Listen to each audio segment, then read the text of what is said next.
It's time for an inside look at the most powerful motorsport on the planet. WFO Radio, NHRA Nitro. What's up, WFO Radio listeners? How are you guys doing out there on Facebook and Twitter and YouTube and Twitch, whatever that is? Joe Castello back with you, and we're going to go live for a little while. We got a couple of great guests from the NHRA Mellow Yellow Drag Racing Series world. Two-time Funny Car World Champion, Cruz Pedregon. We had Eric Lane on last week, and Eric just said some amazing things about Cruz and what they're doing and how ready they're getting for the season that will soon be. And so why not catch up with Cruz and get his side of the story? I know he's been doing a lot of iRacing, and he's been just getting ready. We're going to show some cool photographs. You can bet some of them got a big mustache, Cruz Pedregon. Also on the show, Alan Prusiensky. Pro Stock Alan, Mopar Alan, Jersey Alan. He has been fighting and clawing his way into the factory hot rods for several years now. And how has he done it? And what has he got planned for when we return? That is all coming up just seconds from now. Do want to remind everybody that tomorrow, 4 p.m. Eastern Time, we've got Ron Tobler, Ron Capps Wine Night. It's a special edition of our Friday Cocktails show. And everyone is encouraged to grab a beverage and hang out with us as we share some stories from the road and just kind of hang out with everybody that passes through on WFO. Now, this show is brought to you by some great sponsors, people who have made it possible over the years, and I want to thank them because right now, we need sponsors to keep this thing going, and I'm talking about Magic Dry, the official organic absorbent of the NHRA. They support Scott Palmer. They have got a great product. It's made out of coconut. A lot of people use it. You should too. And if you got a cat, well, you can just get Cat Spot. That's what I always say. Cat Spot. Shop Magic Dry. Simple as that. Also talking about our friends at Frank Hawley's Drag Racing School. The Dragster Adventure, something you can go on. It's like a ride, like going bungee jumping, except you're not bungee jumping. You're actually driving a dragster down a drag strip, 130 miles an hour. Pretty amazing stuff. Once everybody gets rolling again, that's a bucket list thing for me. Check them out, frankhawley.com. Samtech.edu, the School of Automotive Machinists and Technology. Who is the next generation of engine builders, of machinists, of CNC programmers? Who's going to do it to keep our sport going? We need the next generation of young people to get educated, and Samtech are the people that do it. Check them out, samtech.edu. Also, Marvin Rodak. Hot sauces and spice rubs, everything good. Marvin doing such a great job. He is there roasting the coffee as we speak for your fresh per your order. I'll talk a little bit about that later because I'm fueled by Rodak's coffee until Friday, and then it's a little something different. And then finally, Total Seal Piston Rings, the leader in ring seal technology. We do a special podcast for them called Hidden Horsepower. There is a brand new episode. John Kazi is the guest, 9-time engine master. And if you want to learn about the inner workings of engines of all kinds, whether it be supercharged or naturally aspirated, you're going to want to listen to that show. The tricks of the trade, but it's all really designed to make sure you know that Total Seal piston rings are where it's at in terms of you bought all this high-performance stuff, you might as well get the best ring seal as is possible. Now, before we go any further, it is time to bring on the first of our couple of guests. Has had a long career in NHRA drag racing, and hopefully it will be an even longer career as we keep on trucking. Joining the show, two-time Funny Car World Champ, Mr. Cruz Pedregon. Cruiser, how are you? Joe, hey man, good. How are you? I'm great. So give us the lowdown. Where are you in relationship to the shop and what's going on? I know you do some iRacing. Is this the same place you handle all of that? Yep, we're right in the shop here in Brownsburg, right in Nitro Row, they call it, or what were they trying to call it? Nitro Alley. They were trying to call it Nitro Alley, but we're right here, right across the street from Tony Stewart's building. JFR's down the street. DSR's up the street. So, the simulators here. This is where the race shop. We have a 25,000 square foot building. We occupy 15,000 of the 25, and the 10,000 we lease out to Scrappers, Mike Salinas. So we have a racing building here. So here we are. Well, that area is so cool if you like drag racing, right? Like our sport, it's really cool if you like drag racing, and the brain power that's just around. If you needed something done, chances are there's somebody who can do it, build it, make it, design it, produce it, within 500 feet. Yeah, I remember back in the days when I raced for Larry Miner he was in Hemet, California, and then Larry hired Lee Beard, and Lee had this connection with Indy, and I thought, Indianapolis, why Indy? And and like he put it, you come back here, there's the IndyCar world and all the sprint cars and the midgets, so you have a racing town here, and like you said, there's all the fab shops, everything you need right here in a little town here. So we moved back here in the 90s with the McDonald's team, and we leased the property out over on Old School Gasoline Alley. So since then, they developed this little area just a little bit west of IRP called Brownsburg. And I remember my first experience here, I drove over and I saw Perdome's shop. Perdome was like the first race team here, built a nice building. So since then, it's just been growing. There's, pretty much all the drag race teams are here, even, mid-sized teams, all the big teams, DSR, JFR. So yeah, it was like a property was readily available. The land was 2-acre lots. So Tony and I built at the time in like 2004.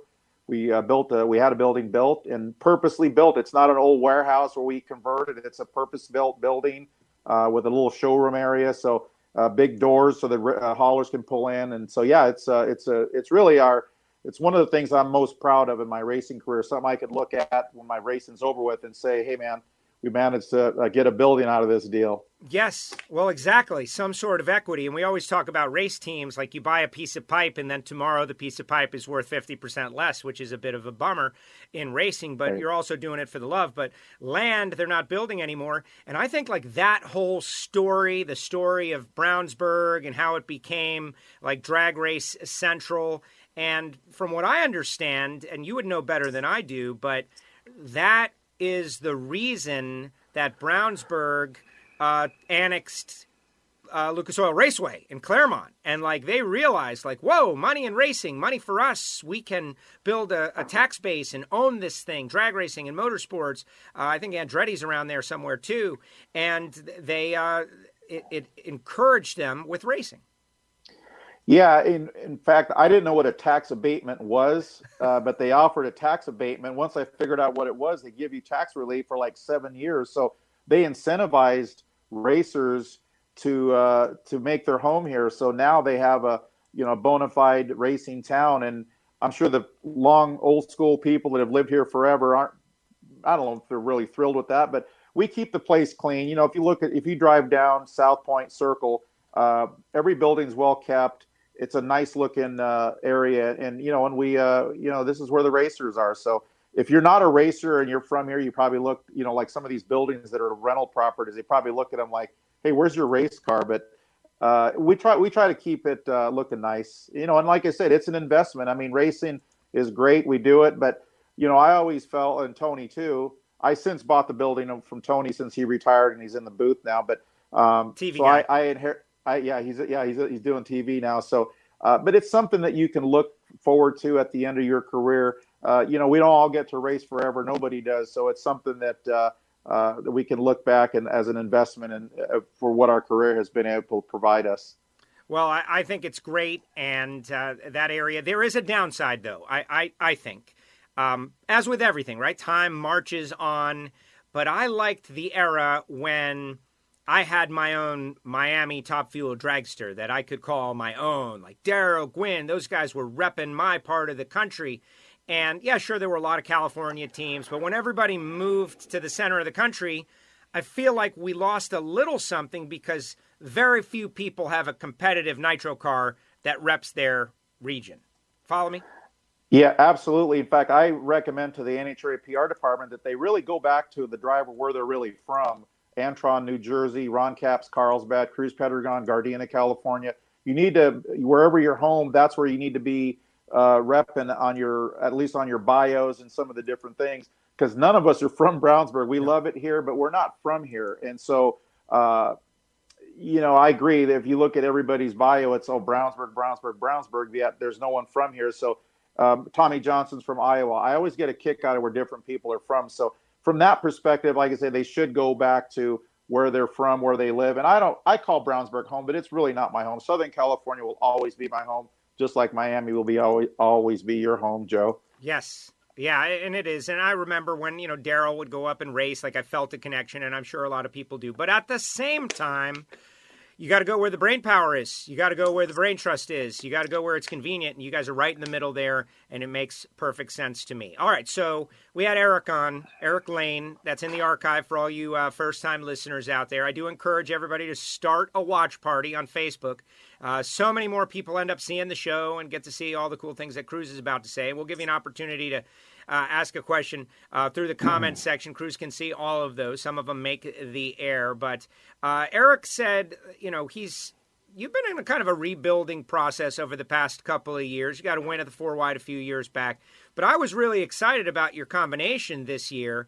If nothing else, I know Nick and Eric, a.k.a. Hop, they got something to prove, right? They got the opportunity. They got a swagger. They know what they're doing. They've worked in and around and for the best. They are the young next generation of go-getters, and this was going to be the year where they came out. You guys sorted some stuff out at the start of the season and got after it, and then, of course, we all know what happened. But it was really exciting to hear how fired up he was, and most importantly, he was fired up about you and the way the guys want to go to war for you now, after the way you've handled this situation. Well, I appreciate it. Eric's a top-notch professional. Like you said, he's worked for the best. Jimmy Prock, Ron Tobler, and he's been there for many years. If you look at his stops, it's not with just 2 or 3 years. It was long tenures with these teams. And, John Force and DSR certainly are two of the biggest names. So if you can go to school or go to college there, and come to work here, where we've not had the best people at times. We've had some good people. Lee Beard's been with me, but very little. But I really needed a group of guys, 2 guys. It takes more than one guy. And Nick and Eric are a great team to bring a lot of experience and stability to my team, which I badly needed. I tell them all the time, guys, I can't do this alone. I need those people, and they're 2 of the best guys. Their attitudes are positive. They're gung-ho, they're enthusiastic, they're motivated, a lot of the things that you need, to go out there and do battle with these guys. And they know what we're up against. They know the what's behind the scenes with these, big teams, and we match up well to them. I mean, I am a small team, but I am not a little team. I have a lot of experience myself. We have a team. We've been in business for many years. And so we feel like we stack up well to the competition. However, we need a race, so we need to get out there and make some runs. The first part of the year, there's going to be a feeling out process. I wasn't going to do what I did a few years ago and just completely give the incoming person, the crew chief, like I did, with some people. I said, hey, come on in, man. You can do whatever you want to do. And then I wind up going back a year or two. I decided, hey, we've built a little bit of a structure here, a little bit of a combination. Let's stick with it. And then we'll start incorporating some of the things that these guys bring to the table. So the first Pomona and Phoenix was exactly that. It was basically, hey, let's establish, kind of like a football team, hey, let's establish the run here. Let's not just go on bombs away. And so we were in the process of that, of course, when everything came to a stop. So I feel great about it. And I think the most important thing is that we get along. And Eric is not one of those guys that wants to just pour everything. He didn't come in here and say, hey, Cruz, here's what we used to do it, and here's what you're doing wrong. He embraced what we're doing. We have we have a philosophy here. I'm just not throwing things out, see if it'll stick. We have a baseline, fundamental way of how I want to run the car, how I think we can win races. And what we want to do with Eric and Nick is bring in some of the things that make the car more consistent and make our parts ordering go smoother, make our inventory more robust. Let's make the people that we surround ourselves with, let's make sure these guys are the right kind of guys that really want to be here, that like them. And so they've brought guys in just because they're good guys. So really it's a process, and it's a process that takes time. We need runs, of course, who doesn't? But I really, really feel like we have a lot going for us. And so as soon as we get out there and we're able to race again, Joe, I don't think it's going to happen in 1 or 2 runs. I think look at us over the next 15, 20, 30, 40, 50 runs. And man, I think we're going to be really something to watch. I agree. My learning curve is, progressing, but it's a very steep learning curve with all of this. And one Right. thing that I've learned over my time out there is that whatever your schedule, extend it by a year. Like whatever you would like, man, we really like to be going in 6 months. Right. A year and a half is what it's going to take. It just takes longer. Let's get into some of the stuff that you've been doing. You're very involved with the iRacing, as is Caps, but that's not just because of this. You've been a dirt guy for a long time. I remember you and Caps both did the Prelude to the Dream with Tony Stewart. That was a cool thing. Eldora, you have been on dirt racing for a lot of years, but that, as great as it is, man, this iRacing situation is getting so much publicity. And if you're a funny car driver with a sponsor and you want to get out there and there's no racing, man, this thing is perfect. And you've been doing it and loving it and taking it seriously. Tell me about it. Yeah, you nailed it. We have a sponsor, Snap-on. It's their 100th anniversary. So, of course, we want to put their name out there whenever we can. But it's more of an opportunity that I've been given. Ron Capps and I have been recognized as drivers that, hey, let's go out there and represent our sport, so to speak. And there's other drivers out there, Doug Coletta. I mean, I'm not saying that there's not other drivers, but I think Ron and I, just for some reason, get these opportunities. So we try to make the best of them. We do put in a lot of time, a lot of hours. And I've had a simulator, thanks to Caleb, my guy, Caleb Cox, who's a younger guy that he wanted to buy this simulator about a year or two, maybe it was 2 years ago. And I said, yeah, go ahead. And we can get this update and this and that update. And so I would get on it occasionally, nothing like I'm doing now. But as soon as this situation became, hey, we can race and race against the best of the best. Well, it's a good and a bad to it. Number one, you want to be good enough where you hold your own and not go out there and run dead last. But it also gives you some exposure. So it's been great to race with some of these guys, Juan Pablo Montoya, and some of the best dirt track racers in the country. I do have one little, not complaint, but there are some drivers that are younger, the younger generation, that have been doing this since iRacing, I think, came out about 3 years ago. Well, guess what? They've been doing it all the 3 years nonstop, so they're pretty damn good. And so our learning curve or our competitive angle has been so steep that Ron and I have, we've struggled to make the A main. I'm not going to lie to you. We've had some, finishing in the D, finishing in the C. And the other element is it's a contact sport, so to speak. Nobody has to worry about getting hurt, Joe. Nobody has to worry about paying for the bent-up car. So there's some guys there'll be times I'll be running good, man. I'm running up there, cushion sideways, and there'll be a guy just slam right into you. So, but it's still fun. I think it provides people a great opportunity to see some of their. Hopefully, I can bring a couple drag race fans. Say, hey, look, there's Cruz, there's Ron, and really show that, hey, we're serious about this. We're not just doing it. We're doing it for fun, but we're also pretty serious about it. Well, yes, there's a bunch of stuff going on there. Like I've been keeping my eye on it. And there's got to be something about like, oh, I don't want to get beat by the drag racer. Like, this is what I do. That's exactly right. I don't want to get beat by someone that just goes straight, which is obviously totally wrong. But there's got to be some of that going on. I have no doubt. Yes. There's times that I'll get spun out and it's like, really? Did you really need that position that bad? And it's like they want to run through you. It's like, dude, when you get behind someone, you roll out, there is a break. But anyway, it's, I think I get wound up when I get on there and you get on, you kind of get your elbows up, as they say. But some of it's a domino effect. Like we were watching the other day, there was 2 or 3 of us in a pack. One guy got slightly spun. He came down, then the other guy reacted.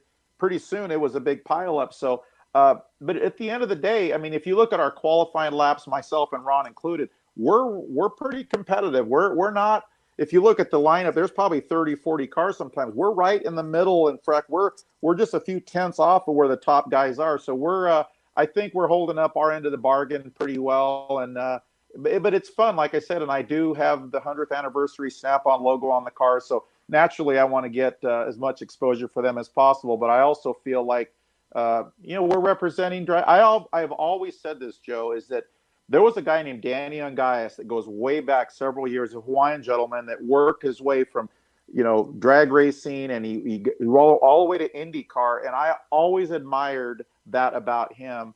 And he had a little darker skin like me, so he was a really a guy that I felt wasn't the normal guy. He was from Hawaii and all that. So I really felt like patterning. There's a little tiny bit of me that wants to pattern myself. I'll not maybe not get to the Indy 500 for real. Maybe on iRacing, but I always felt like, drag racers, there's some drivers, just because we chose a career path to go straight doesn't mean we can't turn corners and really have the depth perception and the skill to really handle one of the, and Ron proves it too. I admire Ron. Ron is we race, showed a picture of the Prelude, where we race for real. And Ron, I mean, that sucker will get out there and wheel them cars just like me. So it's been a good rivalry between us too. You mentioned Danny on Danny on the gas, right? A legend. I remember being a little kid. But there was a time where there was all this cross-pollination in motorsports because you wanted to be around it. And now we have the era of specialists, but because you want to be the best at your business, you want to, you got to specialize. But then again, like maybe this is changing it. But he didn't look anything like that, though, did he? Oh, I saw him try to grow a mustache at one point. But I remember that picture. Look at that guy. The great John Asher asked me to pose like that. John Asher, the one and only John Asher. So he hands me out of his pocket, he hands me his little handkerchief, and I look at it like, man, I hope this thing doesn't have anything on it. So he says, act like because I didn't know what to do, right? I'm this rookie kid. This is at Phoenix testing, debut test, McDonald's car, my rookie year. So I'm looking at it, and I start to wipe, and I look up, and he snaps that picture. So really cool picture looking back on it. And we miss John, God rest, he passed several years back. But really, that picture has been, that mustache, their porn stash, as people like to call it. I don't know. We tried growing them back in the day, but I can't quite get the cool looking mustache. I get this kind of bristly things and stuff's going all which way. So I don't know. I don't know, man. I think John Asher might still be alive, Cruz. I don't know. No, it wasn't. No, it wasn't John Asher. No, not John Asher. Sorry, Asher. We didn't want to. Sorry. Yeah, no, not John Asher. What's the woman from National Drag who just retired? It was her boyfriend, Teresa. Her husband. Remember it? Huh? Teresa. What was her? Teresa Long. Yes. Anyway, we'll great guy. It'll come up in the guy. comment. It'll come up to me. Not John section. Asher. I had him. Well, I just didn't want to bury poor John. He's out there writing all kinds of stuff on Comp Plus already. Now, we got some people weighing in on a couple of things. They want to ask you some questions. I got some more pictures. We got to keep it moving. Like Eli just checking in from Ernest and Eli in San Marcos, Texas. So you got fans out there that are stoked. Oh, yeah, Eli. Yeah, I know Eli. There it is. How's my man? What's up, Eli? What's up, Eli? Bobby Graham wants to know about the truck driving competition that you did a couple of years ago. Remember you won that deal, the truck driving competition? Obviously, nobody's doing anything right now. But you really proved some things to some people with that. Well, I've won a couple of truck driving competitions. There was one when I was like 18 years old. It was Les Lovett. Was it Les Lovett? Bang. Les Lovett. Thank you, Warren. Les Lovett. Yeah. Famous photographer from the 60s and 70s. Sorry, John. Les Lovett. Equally as great, an established pioneer photographer in drag racing. So there you go. So the truck driving thing, I grew up at literally in a truck lot, and I've always been a hell of a truck driver, man. I could wheel me a truck and back them suckers in between. So I put out there any challenge from any driver that wants to challenge me in a backing contest. I can back doubles. I can back any length of trailer, and I'll put that sucker on a dime. And so the opportunity came up to enter this contest, and I won first place. So, but I've been in a little out of practice. A few years ago, they had Flying J had a little contest, and I entered like two of them, and I didn't win, but I came close. So, like to do that again. That's always fun. But I'm a truck driving fool, Joe. I think that's a skill that is great, and the idea that you are out of practice only makes sense a little bit. All right, let's talk about some other things. Like for instance, see what we got here. This is your shop, right? You got a new look. You're breaking out the new look, and we're obviously stalled out again. Now, Glenn Cromwell recently did a column or an article or an interview with folks at NBC. And he seemed very optimistic that we'll be back and we'll be back with fans and all of that. I am just sitting back and reserving judgment on all of this stuff. NASCAR, for those that don't know, has just announced, in fact, they got a press conference going on pretty much right now, that they will be racing in Darlington mid-May. They're going racing, but without fans. What do you think about all this, Cruz? Like, you got to have fan interaction to make it worthwhile for sponsors, but at the same time, like, if we can't have that, I don't know. Have you put any thought into this? I mean, I'm sure most of all, you want everybody to see you ride. You want to get a chance to win races. What is your opinion about where we're at? Yeah, it's a tough thing. I mean, I was talking to Nick and Eric the other day, and we were talking for probably 30 minutes and a bunch of hypotheticals, a bunch of what ifs. And I found myself going, wait a minute, why are we even... There's so many scenarios, and I think the world has to get right. And as soon as it goes way beyond what racers want. So I feel a little bit awkward talking about it, Sure. Joe. I just know that we're going to be prepared, and I know the NHRA has to balance doing what's right financially. They have bills to pay and people to pay, and so I really try not to talk too much on that because I really don't have all the information in front of me. I just know that we want to get back to racing. We're ready to go. Our guys, we're buying. Actually, we're just going to put an order in for more pistons, rods, and some of the consumables, clutch discs, so we can build an inventory that if we have to go 15 races in a row, which they've asked us, hey, we're ready to go, guys. So I know Snap-on wants to see us out there.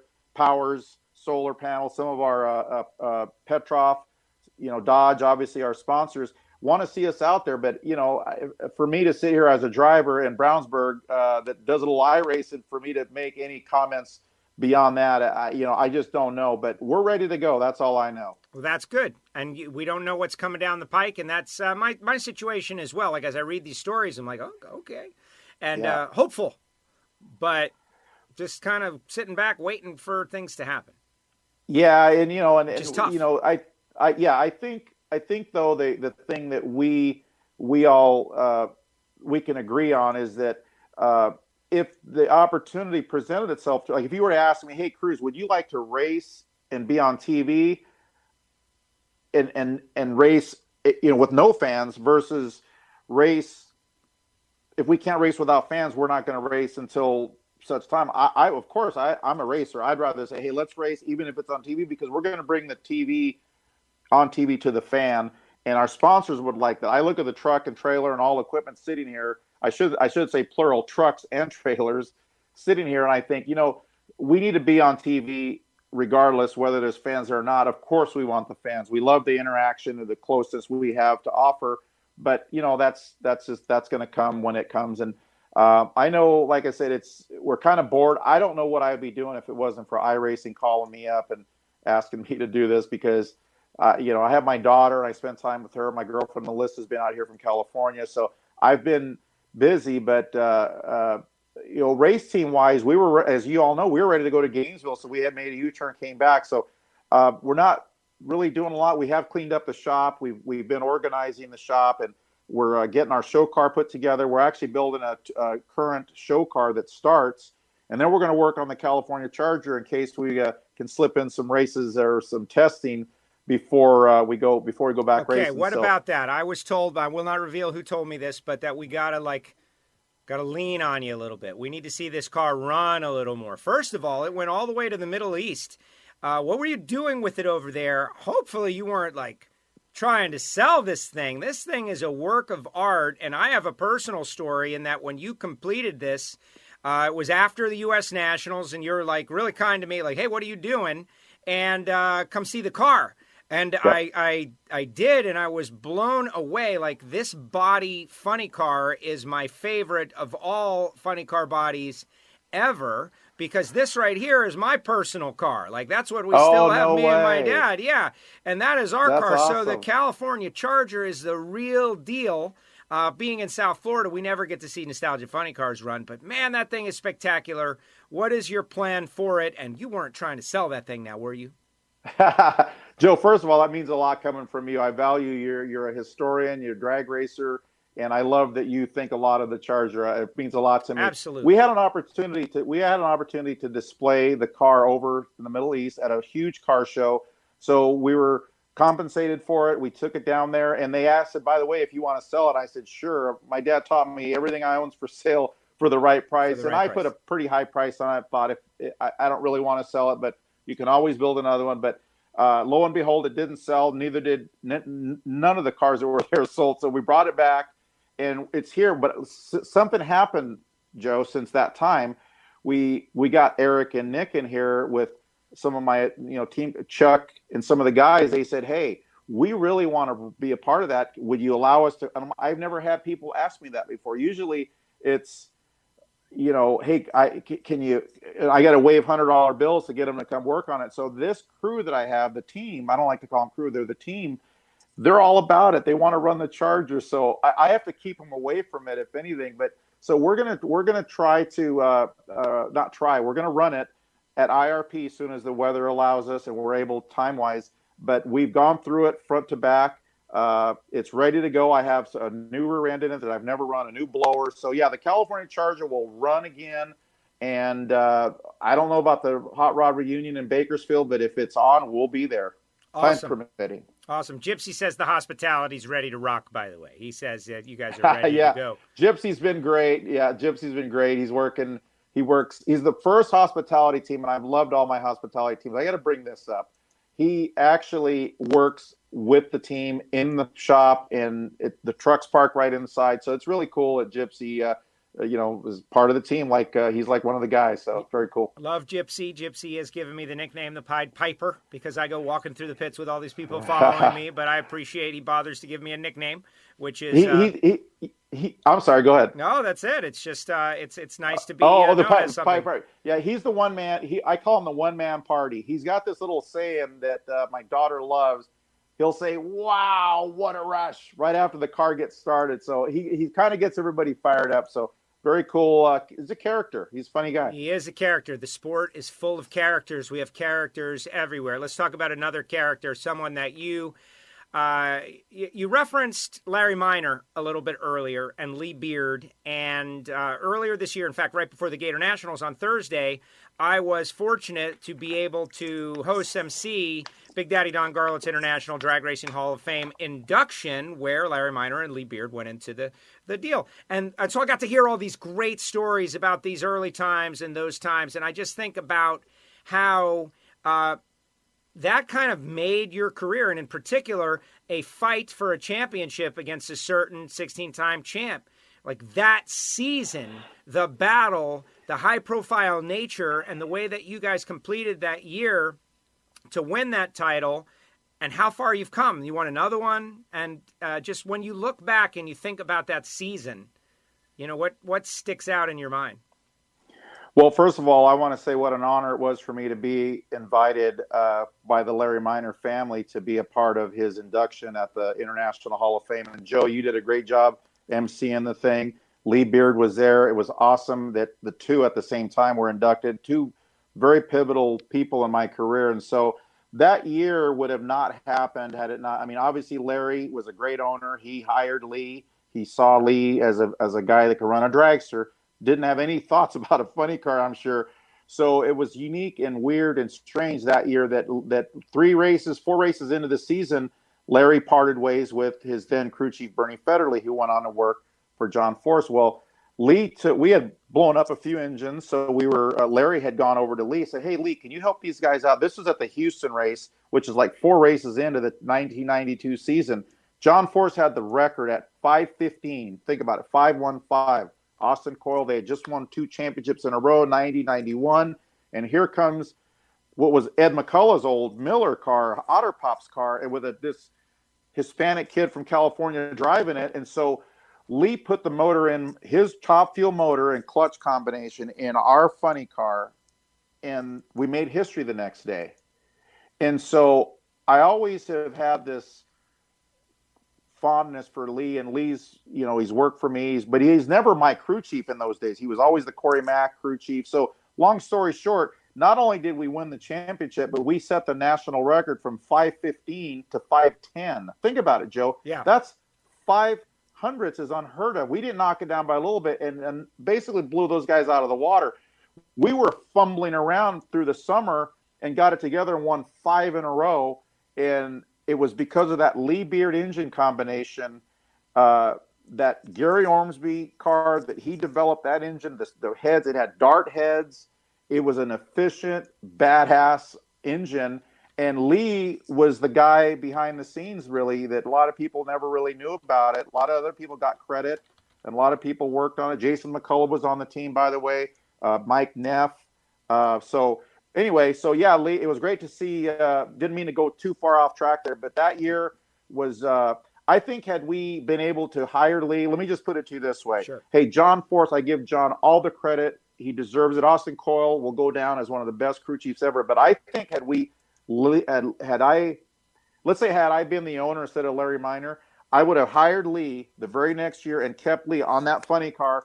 And I don't think we would be talking about Force winning all those championships. Wow. Just saying. Yeah. No, well, exactly. The road not traveled and what might have been. A couple seconds left with you, Cruz, and we got Alan Prusiensky waiting in the green room as well. You're very thirsty, Cruz. You're a very thirsty guy. You're very thirsty. No, that's fine. I want to remind everybody we're doing Wine Night tomorrow. Ron Tobler. There's somebody I'd love to hear you talk about. Another championship. There was the 1992 championship. It was, I guess, 2008. You've had all kinds of interesting things happen over the years. But was it 2009? But talk a little bit about Ron. Here's a guy who I feel like he's underappreciated as, as one of the greats, even though... Not by me. Yeah. He's the friggin' best. I put him right up there with Lee Beard. He was, let me tell you, he was unemployed, and I saw him walking through the pits. This was in 2000, I believe, 7, maybe even 6. I think it was 6 or 7. And I thought about it. I thought, this guy used to drive Shirley's truck, do all these match races, was Shirley's crew chief for a lot of years. I think this guy could tune a funny car. Not only do I think he can, I know he can. So anyway, I couldn't get his attention. So I asked his wife, Ellen, I think it was then girlfriend, Ellen. I said, hey, I text her. I had her number through Corey Mack days. I said, hey, can you get Ron to meet me in my motorhome? So Ron meets me in my motorhome, and he sits down. I'm looking right in his eyes. And I said, hey, Ron, I'd like you to come work for me and be my crew chief. He looks right. He looks left. He goes, hey, Cruz, do you know I've never tuned a funny car in my life? I says, yes, Ron, but you'd be perfect. These things are just like a dragster. Remember, we had winched in a top fuel motor into my car from the Lee Beard. So think about it. He's telling me, well, right. I said, you're perfect. I mean, in my mind, I'm going, I've done this before, dude. This is going to work. And he got not only my car, the operation, the trailer, the equipment in order, looked great. A year and a half later, we're winning the championship. Unfortunately, he went to work for the other guys. It's like a football team. You win a championship, everybody wants to pick your guys away. But anyway, back to Tobler. Great guy. Not only is he a great tuner and crew chief, great human being. People. You know what's weird about people? People say I'm hard to get along with. You know what I tell them?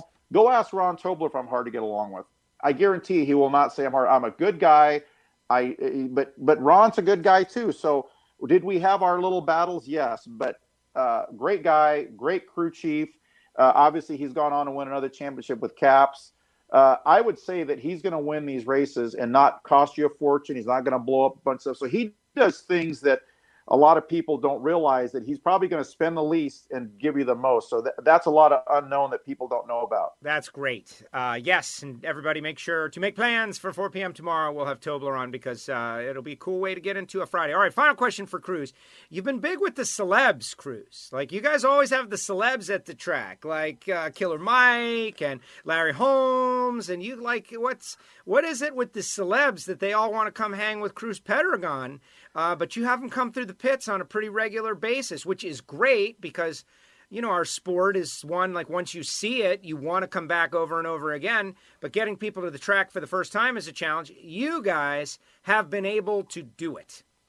You forgot Carlos Santana. Oh, I didn't know Carlos Santana was at the track. When did that happen? Carlos Santana. Oh, yeah. The man, the myth, the legend. Oh, yeah. It's really, the day we're in an age of social media. So there's interaction there. And my man Caleb Cox, who's been like a brother to me, who is reaching out. He's a sports guy like me. He's he's a younger guy, but he likes old school boxing. And so he reaches out to some of these people. and we connect, and it works out that way. So I'd love to take all the credit, but I think but I got to give Caleb his just due. But drag racing is on the map. A lot of people know it. A lot of these guys are hot rod guys, so they go, drag racing, sure. Cruz Pedregon, Snap-on, yeah, let's go do this. So it's been really cool. We've had, there's been too many to mention. What's the not The Rock, Hulk Hogan, Roddy Piper. I'm just yelling out names now. Hulk Hogan, Coco Beware, Heart Foundation, Jesse the Body, Macho Man Randy Savage. Oh, my man, Trip that. Junkyard Goldberg. Dog. We've got Goldberg. Goldberg. Big old Goldberg. You can tell how old I am by the wrestlers that I threw out. I'm not surprised you didn't say not Dick Dastardly. That was the dude on the Wacky Racers. I thought you were God. What's the other old school wrestler's name? Huh? Hacksaw Jim Duggan. No, this guy had a red face. God, what was his name? I keep calling to call Dick Dastardly. I'll think of it right when we're done. Yes, exactly. You can always hit us on the stream. All right, Cruz, I really appreciate you coming on the show. Hey, any final thoughts for the NHRA fans out there watching on the stream, killing a little time, whether now or in the future? What do you got for them? Well, first of all, I hope everybody's safe and everybody's families are doing well. And I'm sure everybody's tired of hearing stay home, stay safe. But I think really what I like to see, and there's optimism in the air. The news is showing things are opening little by little. I think it's going to be a step-by-step process to make sure we do the right thing as a country. And just hang in there, guys. We appreciate the support. Drag racing even though I do dirt track racing and I do all this other stuff, there's nothing like a friggin' nitro funny car or a dragster. The smell, the sound, those things are amazing. And so we'll be out there soon. The NHRA is doing the right thing. They're going to let people know here. I think we're going to get a schedule maybe on Monday. So let's get ready.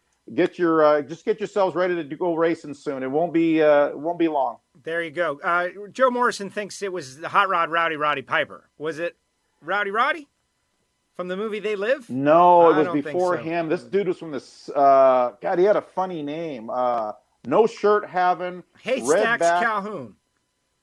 Huh? The American Dream. Was it the Dream? Oh, you know what? Dusty Rhodes, the American Dream. Let me tell you something now, Daddy. Dusty Rhodes, the American Dream, son of a plumber from Austin, Texas, Daddy. Is it? Hey, but who I really like though is to this day listen to Macho. I love Macho Man's shtick and his delivery. I like when he talks. I like that. I like his eyeballs. I like his. He always turns around too, goes like this. I love that. Wrestling. He always turns his back to you. We'll talk wrestling. Now, I was going to talk old school hip hop with you because I know you like to rap, but we'll do that another time. Cruz, thank you. Yes. But I will. Let me say this, Joe. I do have all my songs for the rest of. I think we're going to do 15 or 16 races. I have all plotted out. Oh, I have some good ones, Joe. Stay tuned. All right. I love that. And I know Jason Logan is going to be super excited because we've actually taken some ownership of that and really love it. Cruz, thank you very much. I appreciate you. Thanks, Joe. Appreciate you, man. All right. There he goes. Cruz Pedregon with us here on WFO Radio. Alan Prusiensky is next. And how great is that? Cruz just doing a great job and spending time doing some iRacing, doing some things like that. And before we bring on Alan, I want to mention to you folks out there, WFO Radio stickers. I have since reopened the sticker fund in that if you send me a self-addressed stamped envelope to the address on the screen, meaning you have to put an addressed envelope to yourself with postage. So all I have to do is stick these stickers in there and send it back with no cost to me and very little effort. Extremely little effort, which is really what it's all about. I'll send you some WFO Radio stickers, and you can display them. I hadn't been doing that for a while because, as you know, I didn't think it was a good idea. It wasn't prudent to do that at the time. Also want to remind you, WFO Radio T-shirts are available at nitrofishracing.com. So pick up your T-shirt, all sizes available at nitrofishracing.com. And it's cool because since we've been doing this show, they have been getting more orders for the T-shirt, which is really cool. And you're keeping all kinds of small business, myself included, in action. All right, joining us now, our next guest not from Brownsburg, Indiana, from Rockaway, New Jersey, I believe, Mr. Alan Prusiensky, Pro Stock Racer. Alan, How are you? Not too bad, Joe. How about yourself? Oh my gosh, you sound so good. You've got the booming radio voice going. I like it. Am I too loud for you? No, you're not too loud for me. I like hearing you talk right. because what people don't realize is that you're a character.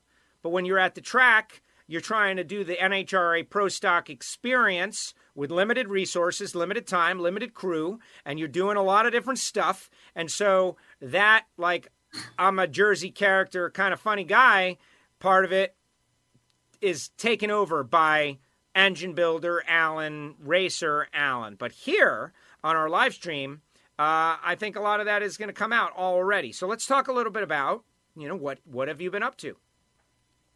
We've been working pretty much every day, 7 days a week in the shop. Just trying to stay a little bit further away from everybody, no hug.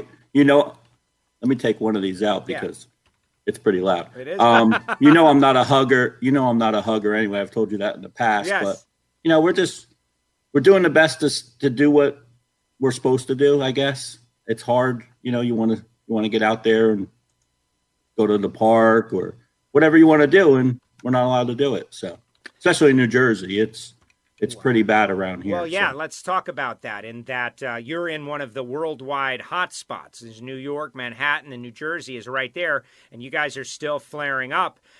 Here in South Florida, Broward County, we were a hotspot too with the cruise ships and the spring breaker photos that everybody saw. That wasn't us, folks. That wasn't the locals. That was the vacationers. But nonetheless, you can't...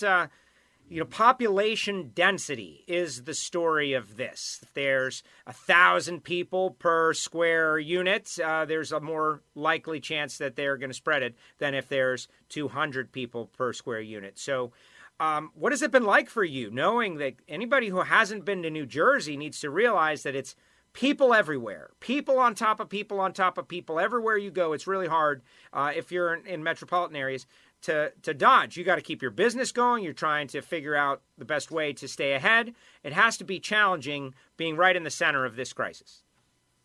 Yeah, I mean, I'm not really on top of everybody where I live, but,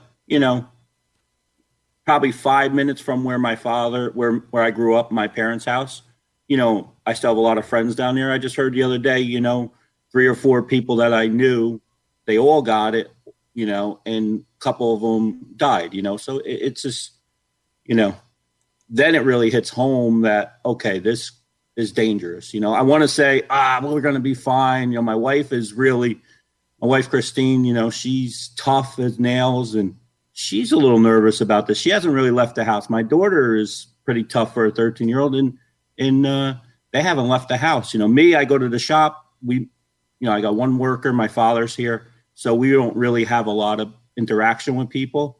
We try to, somebody comes here and we're almost like, what are you doing here? And I'm like, yeah, it's weird, so I don't know what the answer is. I want to say, let's just get out there and race. But then, you hear a story of one of your friends passes and you're like, man, I don't know how we're going to get through this. So hopefully some better news has been coming through the pipeline, obviously, the past weeks, a couple weeks. And hopefully we can get back to racing and put this behind us. Well, exactly. And, the news is, it all depends on which news you want to focus on, because there are still people losing family members and still people at hospitals are, coming back off totally overwhelmed, but still very, very busy. A lot of stuff like that. But when it hits someone... I lost you for a little bit, Joe. Sorry about that. No worries.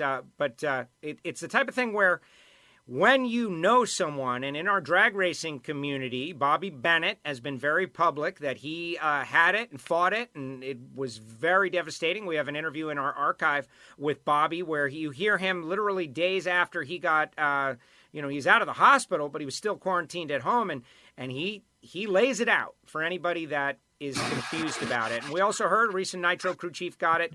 I don't want to talk about it because that's obviously personal business, but something to be taken seriously.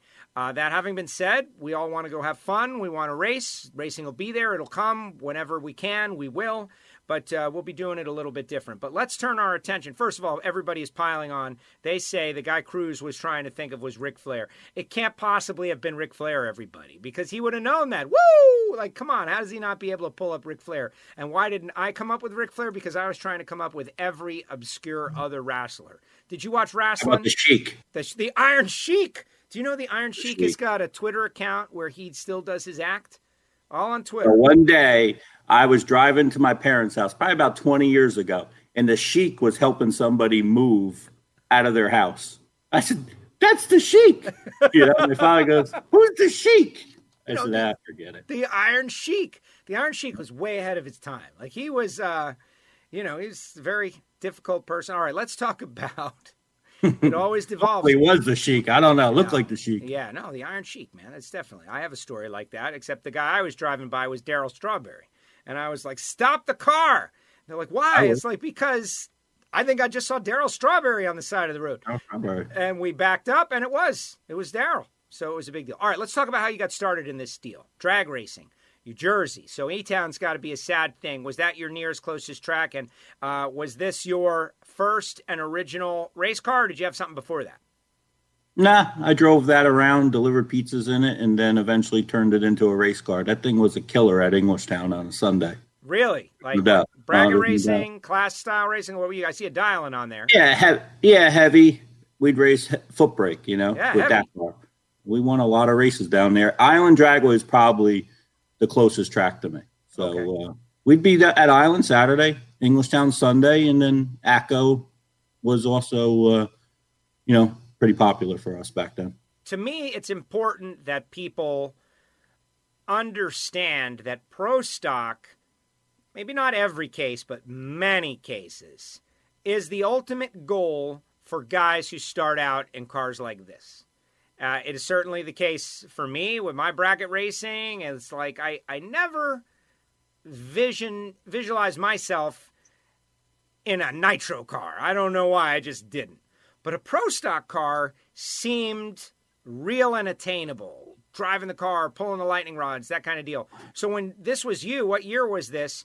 Were you thinking, like, was pro stock on your radar? No, it was... We watched it, obviously, probably, Darryl Alderman was probably who I rooted for the most. But, to dream that I could race pro stock when I was driving that car, was, like when you're playing Little League Baseball and think you're going to play for the Yankees, Right. Bottom of the ninth.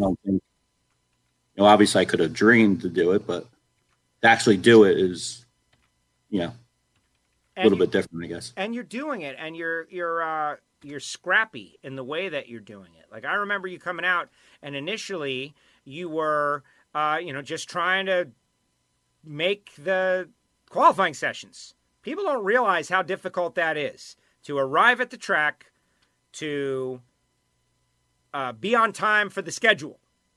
Sure. Go down the track. Like, that alone for someone is challenging. And then you have developed. What has it been like to go through that process?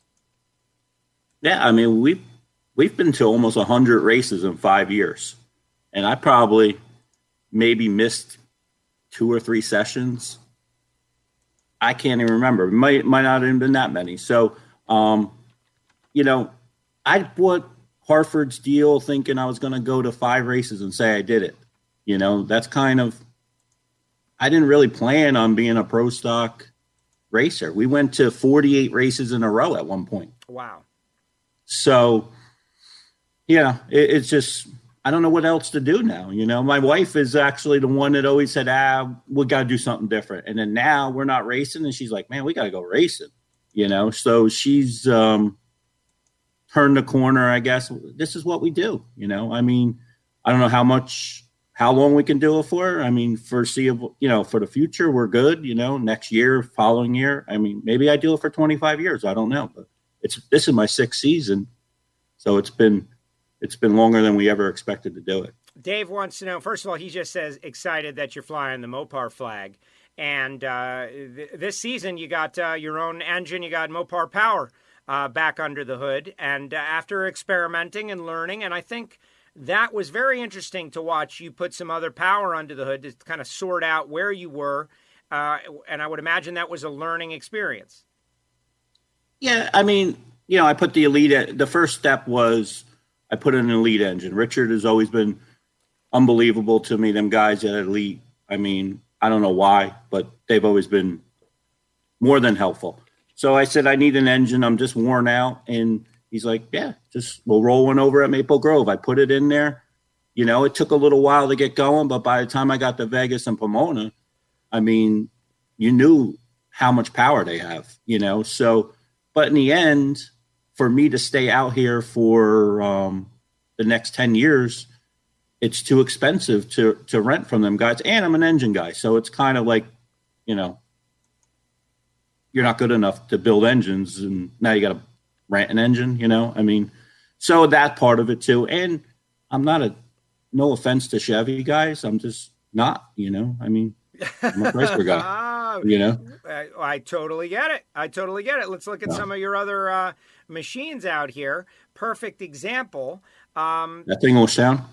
Yeah, that's it. That's Englishtown. So, the rent and deal. And then, me and Kenny Delco are kind of, I don't know if you want to say teammates, but we're best friends and we work together a lot of times. And Frank Iaconio and me are always on the phone. We're always brainstorming and trying to get better. That's our goal, obviously. So at times I would have Kenny's motor in there if we were trying something, and I want to run my own engines. Really, out of the 100 races I've been to, 80 of them have had my engine in there, Mopar engine. So maybe even a little bit more. So, and that's what I want to do. That's what I wake up for in the morning, to come here to my shop, sitting in front of my dyno and work on my stuff. That's what gets me motivated. You have to have tremendous motivation to get on the road and run around to all these races. So if you're not into what you're working on or what you're driving, well, that's, the end result isn't going to be very good. Right. Exactly. Tell me about this car, this Dart. And so that was my friend. He had a blower in there and he would go like 7.0s years ago. Chris Russo's his name. He raced some pro mod stuff. And we thought it would be cool just to put a naturally aspirated motor in there and go race Super Pro at Englishtown. I should have won the championship at Englishtown in 2000 in that thing and ended up number 2. So that's a drag racing story. I had it sewn up and I broke the motor and I couldn't get a car. 6 rounds up on the championship with 5 point stays left to go. I lost it by 1 round. That is horrible. What do you mean no one would lend you terrible. A car, let you tech in? I rented a car. I not rented a car. I got a car for my friend. His transmission was broke. That weekend was done. So it was endless. By the time the last weekend got going, I finally got a car that was worth a quarter. And I went like 4 rounds and this guy called Tommy Spangler went like 5 rounds. I lost it by 1 round. So that's horrible. That's a horrible story. Yeah. I have. And it stunk. Yeah. I wanted to win that championship in that door cart because at Englishtown, there was so many dragsters, and to actually be a door car number 1 in points, win the championship, that would have been cool. But I actually got sort of a championship in my red Charger at Englishtown. I don't know if you ever heard of Jim Harrington. Yes. He had a dragster. He used to beat up on all our door cars, but I was number 2 with a door car. So actually I was the champion. That dragster and heavy was bullshit. Yeah. Well, I'm against it. That's right. I don't care if you're off the bottom. That's changed a little bit in bracket racing. That's one of the elements that kind of made me lose a little interest, among many, many other things. But this is my personal car here. I showed Cruz, I'm showing you, because bracket racing is a big part of my background. And I love it, and chased some track championships and, had parts failures that knock you out of points. But when the gamesmanship of, like, bringing cars that are against the spirit of the rules into a category, it's happening now in Super Street. Like, you'll see a Super Gas Roadster with 600 pounds of weight running Super Street 1090 category. I am very against that on a regular basis. Well, you know what rules are for us to break them, right? Unfortunately. They're made to be broken. All right, so you got another car that you sent a photo of, which I think is pretty cool. Excuse me. This is the one that pretty much unlocked the door to Pro Stock. Once you started going fast, you're like, oh, fast.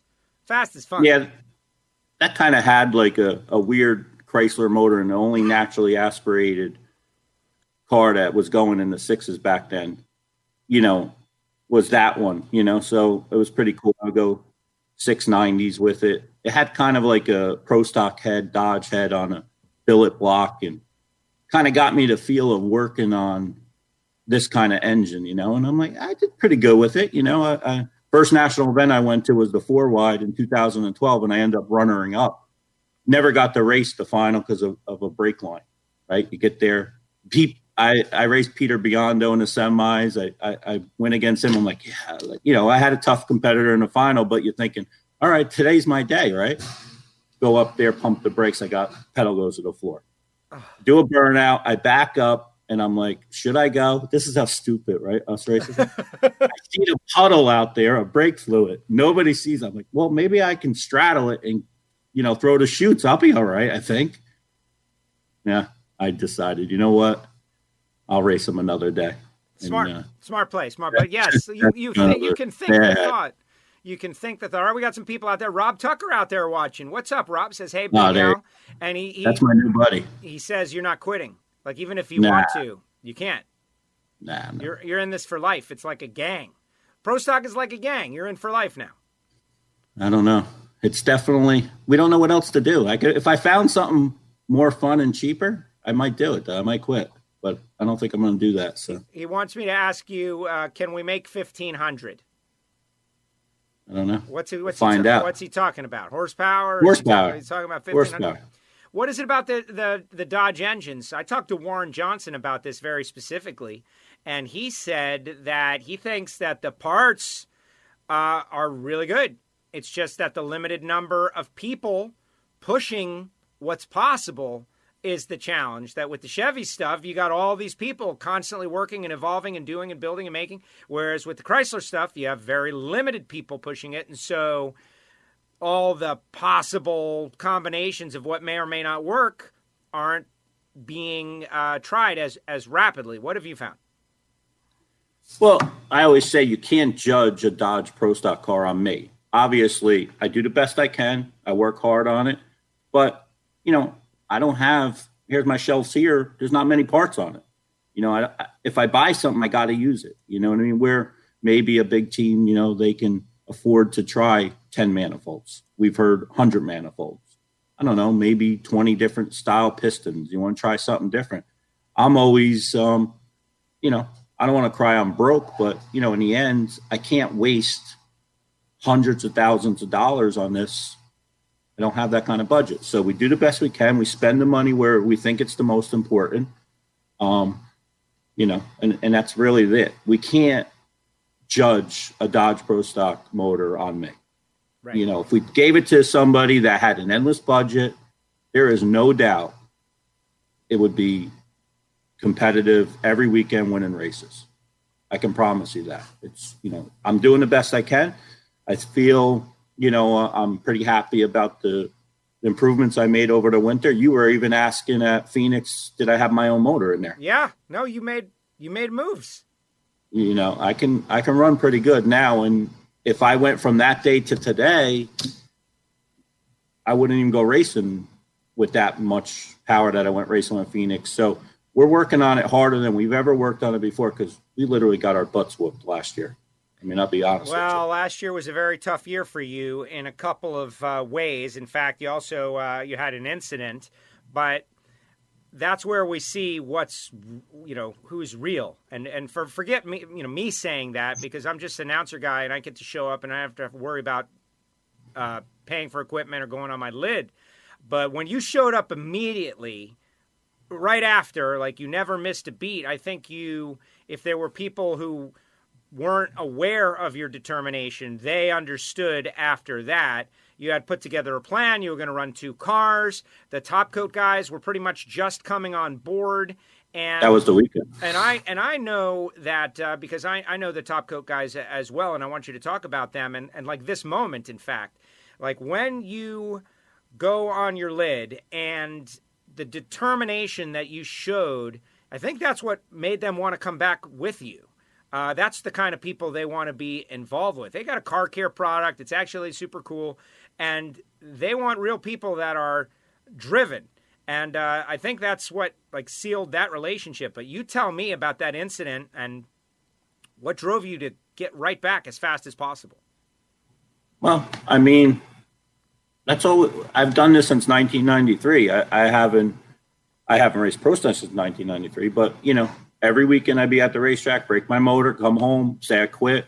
Monday morning, Monday night, work on it, and I'd be right back at the racetrack. So that's kind of my stupidity, I guess. I wish I could quit or do something different, but this is what I love to do. So it's not that hard. I'm lucky I walked away from that.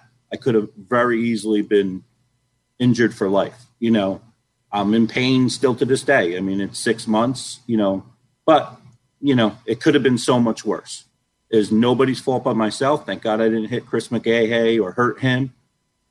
I'll heal. I'll move on. I'll forget about it. It doesn't even bother me. I don't even really think about it much. People bring it up and I'm like, it's just, I don't even think about it. I watched the video over and over again. I'm like, tell my wife, I was like, Chris, I think I was out by that time because my hands look like they're flying around in there. So she's like, why are you watching that again? So my daughter laughs at me too. She wants me to take down the picture on my Facebook page. I think it's an awesome picture with the flames behind the car crashing. So it's behind us now. And the Top Coat guys were, that weekend we signed them up to go on the car. It was like crazy. And then, so, they called me up and they said, well, what are you going to do? I said, well, I'll be in Dallas in 2 weeks. He said, how are you going to do that? The owner of Top Coat has a back injury. And it must be much worse than me because he's in a lot more pain and he can't really, he's just got more damage maybe than me. He's like, how are you going to go there with a broken back? And I said, I'm going to go. I laid in bed till Houston and it was Dallas, I think. And laid in bed till that Friday and got on a plane and went there. When you're working and you're doing stuff, you're not thinking about it. I'm fine here at work. And then, you get in the car and by the time I get home and I'm like an old guy getting out of the truck, So that's kind of it. Thank God they stayed on because they gave us the ability now to work on this thing 100% of the time. Instead of trying to run a business to get the money to race, they given me the opportunity to work over the winter. And man, we burned up 150 gallons, maybe 200 gallons of race fuel. I am looking at the dyno sheet behind me. I'll turn it around so you can see the dyno before I get off of it. But we've been there 7 days a week and just burning fuel. I mean, that's it. Just trying anything that we possibly can try. And we feel it paid off. We definitely feel it paid off. A new guy showed up in my shop in probably December, John Olson, and he just gave me the little boost that I needed. He's 30 years old and he loves pro stock and he just wants to work 7 days a week on this thing. And, he comes in here 6:30, 7 o'clock in the morning. Showed up. And he don't leave. He just showed up. I needed a worker. I put an ad on Facebook. He showed up and thank God he did because he gave me the boost that I needed. And between him, me, my wife, my father, my daughter, we do the best that we can. That's really where it's at. Well, I think it's a tremendous story, and Christine's actually on there, and she wants you to move over so we can see the car. That's it. That's what she says. She says, let's see the car, which I agree. There it is. There's the car sitting there. I like it. That's got to be very frustrating. I'll turn it around real quick and show you what I look at every day at work. Oh, there you go. What is your, okay, you mentioned you're doing this full time, right? Like finding horsepower. But your business, though, what are you building engines for other than pro stock cars? Yeah, if somebody shows up, yesterday or a day before I had on Facebook, I put this engine on there, killer. If you look on there, it's a flathead Ford. I couldn't believe how many people went nuts for this flathead. It took me 2 days to get the thing to run right on the dyno. I'm like, I don't even know if I should be dynoing this thing, but what else? That's all we do is we dyno things, right? So we had 3 carburetors on it, wouldn't run. My dad, who, we kind of make fun of, and he's a little older, and he's a hard worker, but we all kind of dig him a little bit. He goes, why don't you take the 2 carburetors off, just run it on one? I'm like, Dad, shut up. You know what you're talking about. Get out of here. He's right. Well, we took the 2 carburetors off, and then it finally started running. So I told him, I said, if we ever get any flatheads in here, he's the guy. He's going to work on them for Old us. stuff. Old guys know about old stuff. Everybody needs to remember. I learned a long time ago that just listen to my dad because he's right. Like, he's right. How's he always right? He's right. Mark Caruso's out there. He says, my back hurt worse just watching your wreck. So, yeah, you're in a club, right? There's an elite club that nobody wants to join out there in pro stock. And, you watch sports like NASCAR, and crashing is a big part of it. But drag racing, crashing is really not something anybody ever wants to see. It represents damage to, obviously, lots of equipment, lots of money financially, but a person. I learned that once when V crashed, and I was down in the shutdown area doing my job. And just the reaction of the pro stock family around me. Like, I knew it was serious, but, like, the reaction was just so heartfelt and intense, and watching you go through that, Kenny, obviously, lately has been tough, but pro stock it's like this weird, it's like this very tight, and door slammers in particular, tight-knit family where nobody wants to see any equipment get torn up. No, you never think it's going to happen to you either. And Kenny, me and my wife were on vacation that weekend. Kenny crashed, and we're watching it live on our phones driving back from dinner, and all of a sudden he crashes, and it's, I seen him hop out of the car quick. So, you're excited. You don't care about the car. And, so in the end, but when it happens to you, you're like, when it happened to Kenny, and then basically the same crash. I mean, if you watch both of them, it could have been the same crash. And him being lighter, I think, is the problem. Me being heavier, I think, is why I never could really figure out why I broke my back, because you would think I'd have to crash down. It never really looked like I crashed down. It looked like it just went forward. But, I would think probably the weight of me is what cracked my back, so.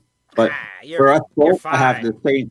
Yeah, I'm all muscle. Yeah, you're all muscle. All right, Alan, I appreciate you coming on the show, and the fact that you're doing a good job, top coat, and you're trying to get out there. We all want to get out there whenever it is. But before... Just the sponsor deal. Remember, there's other people that help me. Topcoat is definitely a big hand, but also Diamond Pistons and eCar Mover still, after 3-4 years, they're still behind me too. So there's other people that help us out. So we want to definitely get their name out there too. Oh, I think that's great. So before we let you go, since you've already shown that your device is mobile, let's do something a little on the edge. And why don't you show us into the cockpit of your race car if you can? Just walk us over there. If we lose contact, we'll just say goodbye right now. But show us around a little bit. Maybe we won't lose contact. Maybe it'll be great. Maybe just as he opens the door, folks, we'll lose contact. But let's see. Here we go. NHRA Pro Stock, tell us.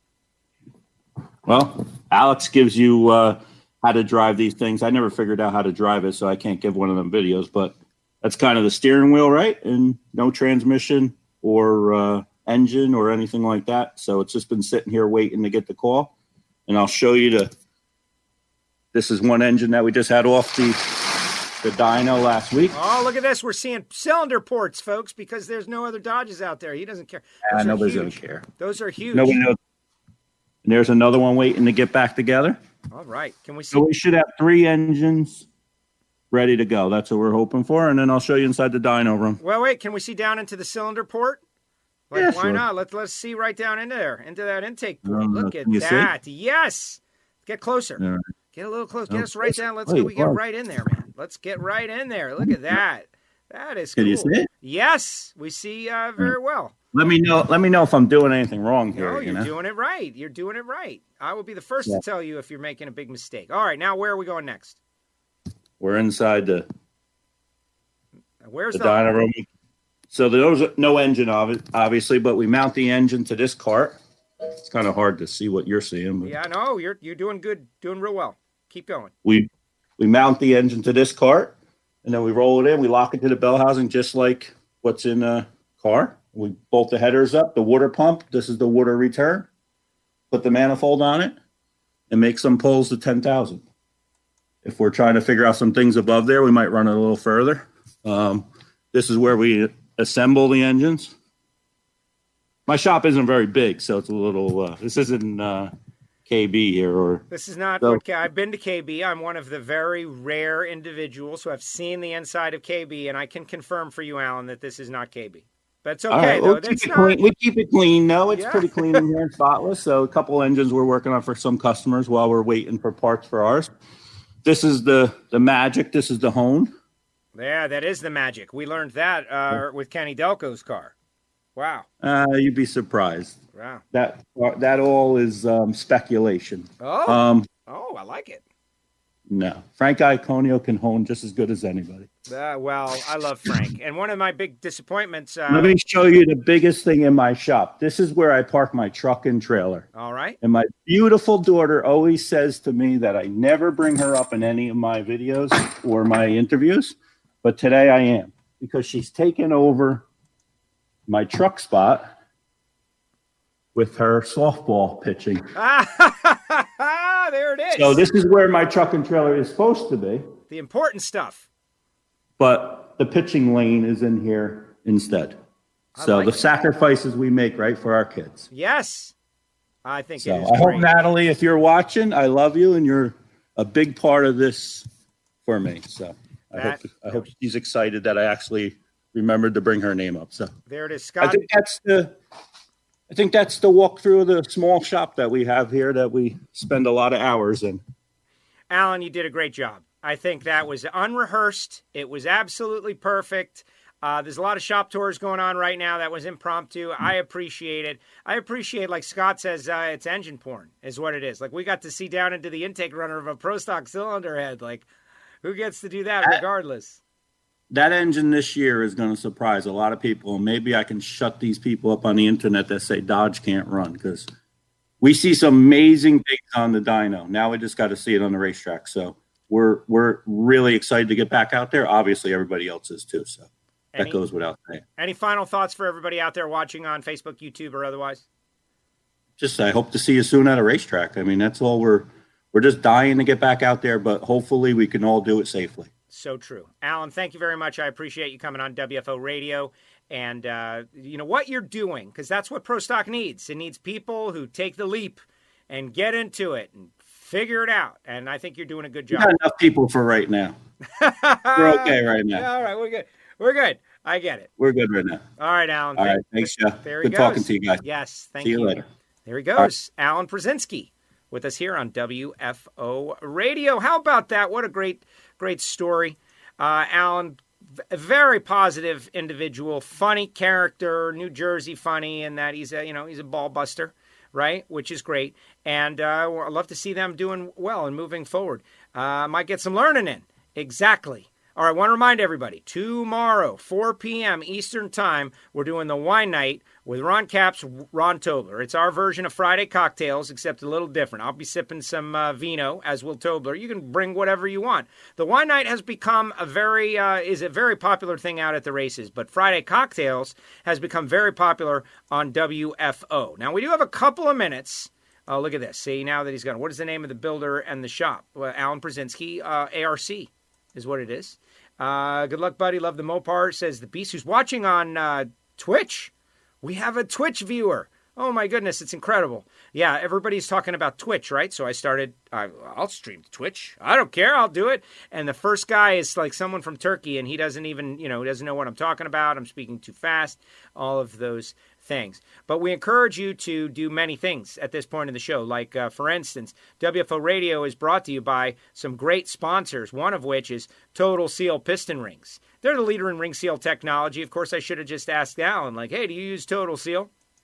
We got a brand new podcast with John Kazi. Speaking of engine masters, the show is called, the podcast called Hidden Horsepower by Total Seal. John Kazi, the guest, going to talk a lot about what's going on. Also, samtech.edu, the School of Automotive Machinists and Technology. Your next generation, the people who want to do what Alan's doing. Like, he seems pretty happy to me going into work, working on engines as a machinist. Those skills are developed at samtech.edu. So check them out. Marvin Rodak's Coffee. Look at this. I brought some Rodak's Coffee, the WFO Radio Special Blend, into the studio. And doing what I'm doing right now is very hard because you can smell it. And I've already had 11 cups of coffee today, which is right near the limit. But anyway, Marvin roasts this. The second you call and order it, he begins the roasting process. And this is the WFO radio blend, but there are other blends in it. It's great. Ah, so amazing.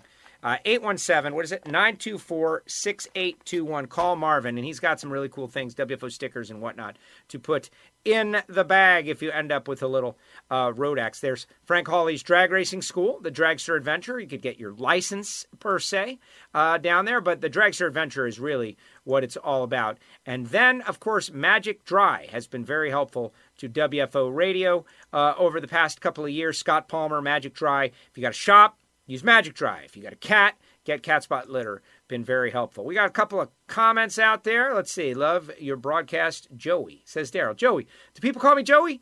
Yeah, some do. Not a lot. Some do. Alan seems like a decent guy. Yeah, he's a decent guy. I like that word. Let's see. Fat Tire 22 from Fantasy NASCAR. Ready for some racing? Our Fantasy NASCAR Racing League has gone in the tank this year. In case you did not hear, NASCAR is going to be back in action with no fans starting off at Darlington. That is the word. Darlington. Where's the press release? NASCAR returning to action May 17th. Darlington. But see, to me, they're going to run Sunday, May 17th at Darlington Cup. And then they're going to run Sunday, May 24th at Charlotte Cup. And then they're going to run, and those are the first 2 weeks of NASCAR. So they are coming back. That makes me hopeful that at some point we'll be coming back. Now, they're not racing with fans, which is a different side of the story. Now, people are mentioning the tree. The tree looks great. The Christmas tree looks great. Thank you very much. That is the original Miami Hollywood Speedway Christmas tree back there. And I worked there. I was the last announcer. Myself, Dale Hanks, Shanae Gerlach were the final announcers in Miami Hollywood Speedway in 1992, the last drag race. But when it was over, there was this 5-bulb tree down there. It was actually converted to a 3-bulb tree in the basement or the bottom floor storage. And I was able to acquire it. And I did my first and only restoration project. And what's cool is it actually works. And so I'm getting in on this practice tree madness that everybody is doing. Oh, I can't do 4/10 because it's just terrible. See? I'm stuck in the 440s, man. 440s all the time. I'm a 440 guy on Pro Tree. Not good. That's why I'm a top bulb racer, right? That's why I'm a top bulb racer, because I'm a 440 guy. Let's see. Tom says, great show. Craig says, really enjoyed the video this week. Tom's River, New Jersey. Demon Tweaker. I don't know what that means. Sorry I missed it live. I was watching Apollo 11 moon landing on PBS. Yeah, that's more important. He's from Jersey. Jimmy Oliver is the only other guy I know from Jersey. Mark Caruso, your thoughts on the NBC Sports article yesterday on NHRA's return? Joe. Here's what I think. I'm not in corporate communications. As in, I don't come up with the communications. I relay the communications that are given to me. In this case, no communication has been given to me, and so I'm a pundit on WFO. I want to be there with fans. I want to be there watching racing. But like Cruz said a little bit earlier, totally out of my control. So I'm going to just sit back and watch. For me to venture in with an opinion about good or bad or will it happen or won't it happen, the question is moot. It doesn't matter. People who are elected are making these decisions. That's, heavy is the head that wears the crown. People who are elected in each state are going to make these decisions for their constituents. We will follow. And then at the end, we'll all make our own choice. Do I want to go? And then we will either go or we won't. But am I going to lock myself into, is it going to happen? Is it not going to happen? All of those things. I don't feel like doing that either. I asked Cruz. Cruz gave me an answer like this. You asking me? I'm giving you an answer like this. Because, do I want to be back at the Gator Nationals, following up the Door Slammer Nationals in Phoenix, and get back to that momentum that we had at the start of the year? Of course I do. Of course. Am I trapped in my home, being pretty much, antisocial? Yes. That's why I created Friday Cocktails. Daryl said, I was trying to pull the light with you and you tricked me. How did I trick you? I turn it off? Yeah, I did turn it off. All right, so here's what's going on, just so everybody knows. Let's get up to speed, okay? Tomorrow, 4 p.m., Wine Night. Ron Tobler, Ron Capps, host of guests. Like, we're going to have a whole bunch of guests. We're going to have a bunch of people kind of popping in, popping out, saying what's up, chilling out. Want to remind you, WFO Radio t-shirts. This week's NitroFishRacing.com t-shirt of the week is the WFO Radio t-shirt, which celebrates our 10th anniversary of this podcast, which is now moved on to live stream, but the audio is still available on the podcast, and that's how most of our listeners listen. Not everybody can sit in front of their computer and watch us do this little show. We have a lot of hardworking people that are out there working on their cars, mowing their lawn, driving a truck, that love the show and listen. Hopefully you guys will all get the t-shirt at NitroFishRacing.com. This is the t-shirt of the week, NitroFishRacing.com. Please subscribe on YouTube. Click the bell so you never miss one of these shows ever again, but you can see it on Facebook, Twitter, Twitch, YouTube. But our YouTube channel needs help. It's only got like 500 subscribers, which is like, because I haven't been doing anything with it. Now we're doing something with it. So click subscribe, click the bell on YouTube. Of course, the podcast for audio only. Never miss one. Apple Podcasts, Spotify, SoundCloud, Podbean. Anywhere you get your podcasts, you can find it. And of course, follow me at WFO Joe. If something really important is happening, I'll tweet about it. Like Alan Prusiensky and Cruz Pedregon are going to be on our live stream. You want to know about that? I'll tweet about it, and you'll be able to see just the same. We've got our Ignition show, which we did one earlier this week. It is very popular, and a lot of people enjoy the kind of fun that we have. Do want to mention, Factory Stock Podcast is going to be back, since we do create podcasts for a lot of our clients. Factory Stock Podcast is one that has been very popular. I was just speaking with Brian Massengill about what we're going to do for the start of the season. Like, we did a podcast and then didn't have a race. What should we do? What we're going to do is we're going to do like take two. We're going to have the same guests, find out what they've done between then and now. So go subscribe immediately. Factory Stock Podcast. And other than that, WFO Radio, we have had a great time over this period. Like, it's been very interesting watching the development of the audience here on Facebook and how people are getting used to watching the live shows. Normally, I don't like doing live shows because you got to promote them in advance, and then somebody can't make it, and then you haven't lived up to your mandate, right? Thank goodness I have NHRA.TV. Let's go racing, says Kathy. Yeah, I want to be back there. Daniel Wilkerson, what's up, Daniel? Thanks for the entertainment. Let's get Daniel on here. Craig Glasser, I need to get a WFO Radio t-shirt. NitroFishRacing.com. You can get it. Simple as that.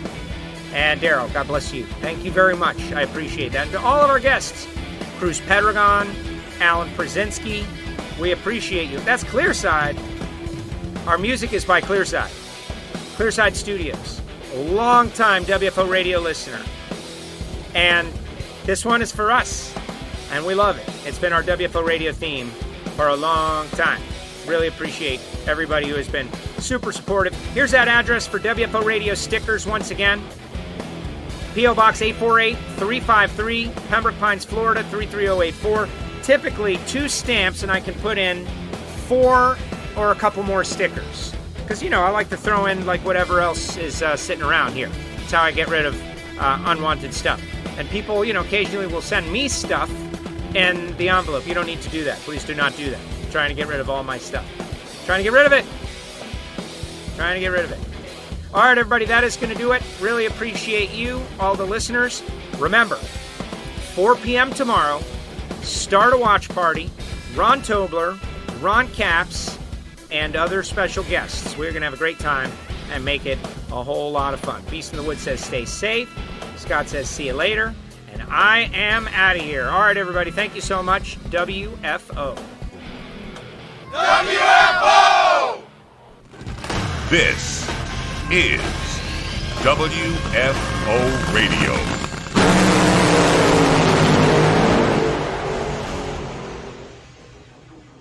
I love WFO Radio. Oh, yeah.